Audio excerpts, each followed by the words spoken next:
our channel. This is Khushbu. Today we are going to discuss about a very common but a complex topic which is known as foreign direct investment, and it is commonly known as FDI. During the course of business, we require funding from outsiders. So whenever this funding is taken within India, it does not need any approval from government or RBI.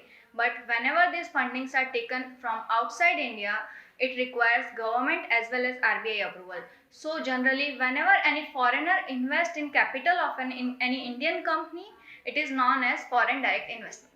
If we talk about India, the foreign direct investments are governed by FDI policy, which is framed by the Government of India. The Government of India has prescribed few channels through which the foreigners can make investment in India, and there are few capital instruments by which any foreign company can make investment in India, which are equity shares, fully convertible debentures, fully convertible preference shares, and non-convertible preference shares and debentures falls under the ECB, which is commonly known as external commercial borrowing. So now let's talk about how these foreign direct investments are allowed in India. There are basically two routes by which government is allowing this foreign direct investment. First is automatic route and second is approval route. Under automatic route, no prior approval from the authority needs to be taken and 100% FDI is allowed in the prescribed sectors.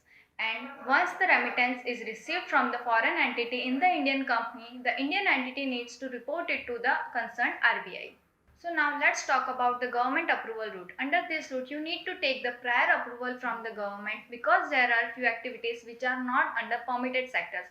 So for this, you need to make an application to the concerned authority and you need to wait for their approval, and then only the FDI is allowed in the sectors. Now you must be wondering if FDI is allowed in all the sectors. So the answer is no, because there are certain activities which are prohibited by the Indian government, such as betting and gambling business, lottery business, investment in Nidhi company, investment in chit fund company, industry like tobacco and trading in TDRs and others. There have been opposing views about FDI in certain sensitive sectors like defense, insurance, media, etc. because of integrity of our democracy and safety of the nations are at stake. Hence, the FDI in such sectors are allowed at some limitations. For example, in defense, FDI is allowed at 50%. Now let's talk about how this FDI reporting works and what all documents are required. So in general cases, this FDI reporting is need to be done within 30 days of from the date of transactions, such as allotment of shares or transfer of shares.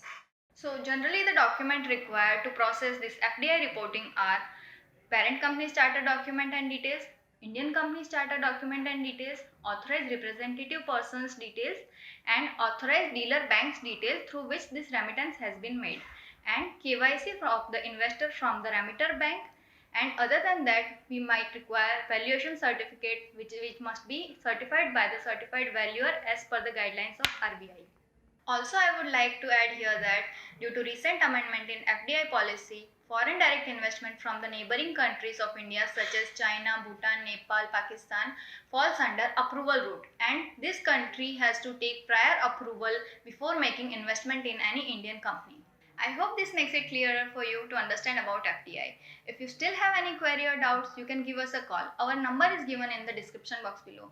If you found this video informative, please like, share and subscribe to our channel, and don't forget to press the bell icon to get notified for our upcoming videos. This is Khushbu signing off for the day. Till then, take care. Bye-bye.